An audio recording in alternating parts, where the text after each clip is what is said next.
Hey everybody, thank you for tuning into this channel. I thought I would show you a video on how I make faux stone jewelry pieces with polymer clay. So one thing that you're going to need obviously is the clay itself. So I'm using Premo translucent from Sculpey. And so what you want to do is chop it up, break it down into sections and condition it. Now to condition it, I usually just use a pasta machine. There are more expensive things that you can use, but this is what works for me, especially on a budget. So I condition the clay really well, make sure it's soft and malleable.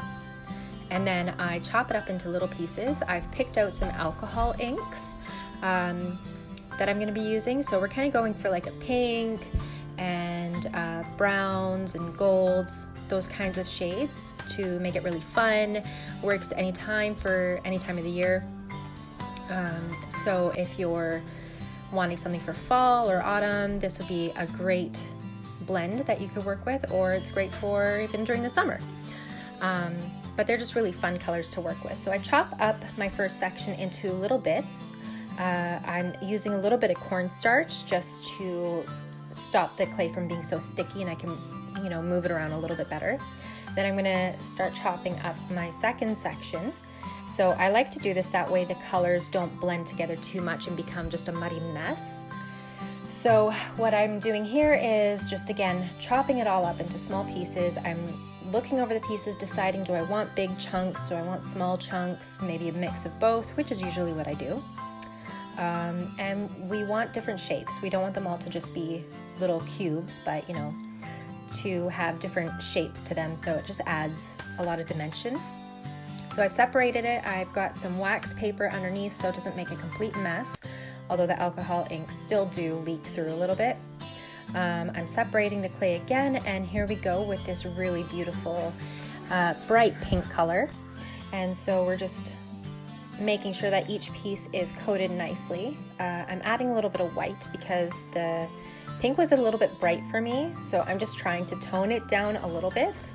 And then here we're going in with this really beautiful brown. I actually didn't realize I'd never used this one before, so I had to poke a little hole in it, and we're just gonna mix that. So each piece is coated really nice. I'm putting, as you can see, some paper towel underneath.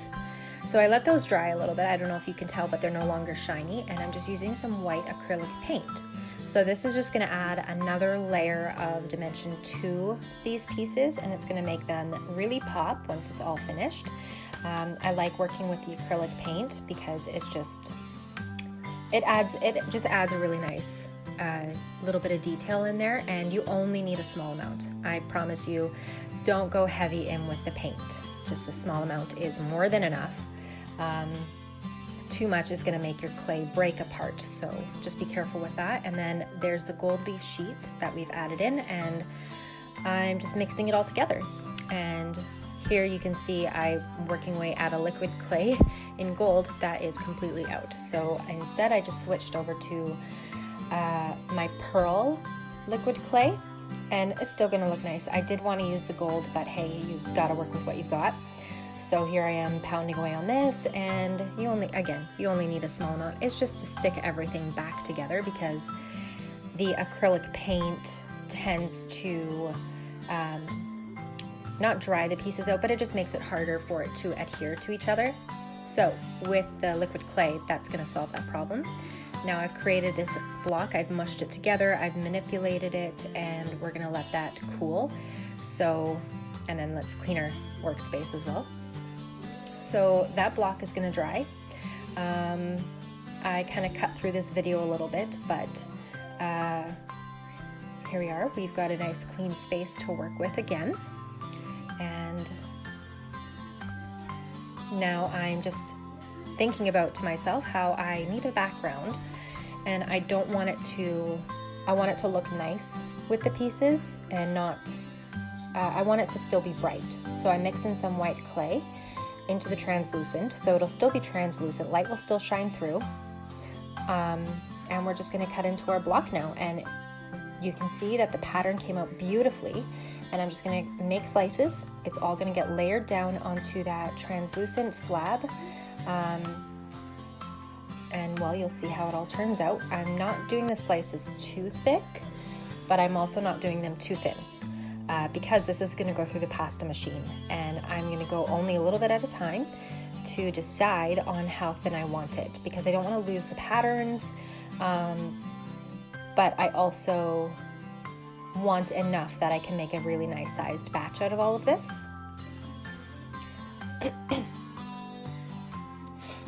And so I'm just filling in little spaces where there could be more clay to not lose out on any opportunities. And then I'm going to trim up all of the white translucent clay off of the edges, just so it's nice and clean.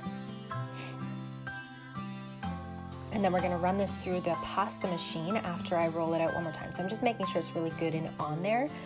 That way everything sticks together and doesn't fall apart. So here I've rolled it out. 1, 2, and I believe I did 3 times. I'm checking the thinness to make sure it's still something I can work with. You don't want it to go too thin and, you know, have the pieces fall apart after you bake them. You want them to be nice and sturdy. So here we are. I usually love working with my oval cutter. I've also got this really beautiful cutter here that just creates a bit of an edge around the outside. And, you know, just looking around for pieces that make sense. And then I've got some circles. I've already skipped over a couple shapes that I've cut out, but there's also this rectangular one, which you'll see what I'll do with this. I'm not going to have big, giant, wide rectangle dangles, but you'll see what I do. Just something new I was trying out.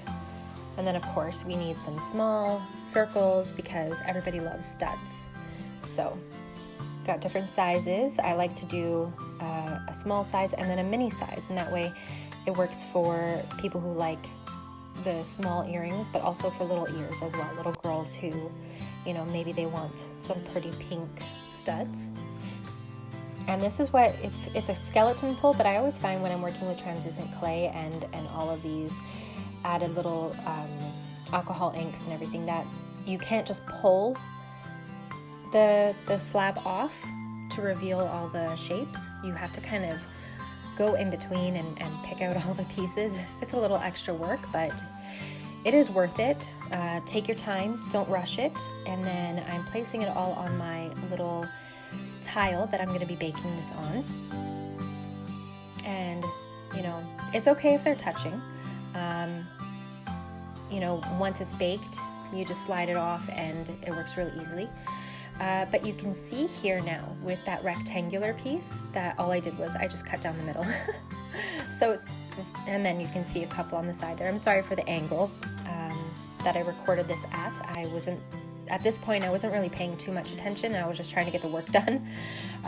But you can see from this slab that I made, it wasn't even a very big block, but you can see all of the pieces that are coming out now. They all look stunning, and once it's baked, it's gonna look just so beautiful. There's gonna be so much dimension. The light's gonna shine through beautifully. The patterns are gonna be stunning, and I've already sold quite a few of these pieces. They are definitely very popular, so I highly, highly recommend working with pinks, browns, and golds. So this is all baked now, and I like to throw it into an ice bath directly after baking. So these pieces are still quite hot. I just took them out of the oven very carefully with an oven mitt, but I'm throwing them into an ice bath, and that's going to help with the translucency, apparently. That's just some information that I found, and so I just go with it. But everything turned out very nice. We're cooling it, and now I've got my PPE on because we are sanding, and this stuff goes everywhere. You'll see what a mess this creates. I've got my Dremel, and I'm just cleaning up all the edges so everything is nice and smooth. This takes some time. Your hands are usually pretty sore afterward, but it's definitely worth it.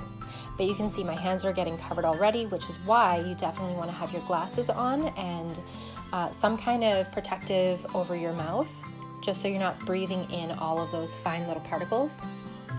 Now, unfortunately, I don't have the rest of the video showing you how I resin them, but it's not very hard. You just use your UV resin and you coat everything with a thin layer, and then I like to use my lighter to pop any bubbles. I'll do another video where I show in depth how I do that with some other pieces.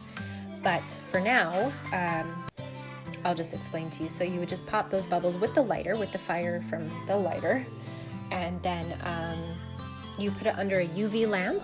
And for me, it takes a couple run-throughs. It's never just 2 minutes or anything like that. I have to put it under the lamp quite a few times just to make sure there's no tackiness and it's completely cured. There's a few different brands that you can use, and I'll show you that in another video.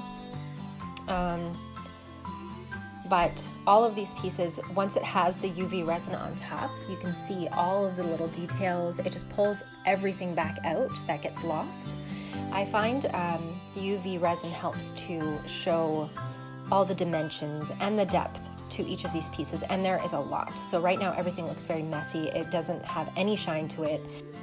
But here is the finished product. These are some of the leftover pieces, but you can see that as soon as you add the UV resin, all the details show up so beautifully. So there you have it. This is what I made with the translucent clay, alcohol inks, and UV resin. Hope you liked it.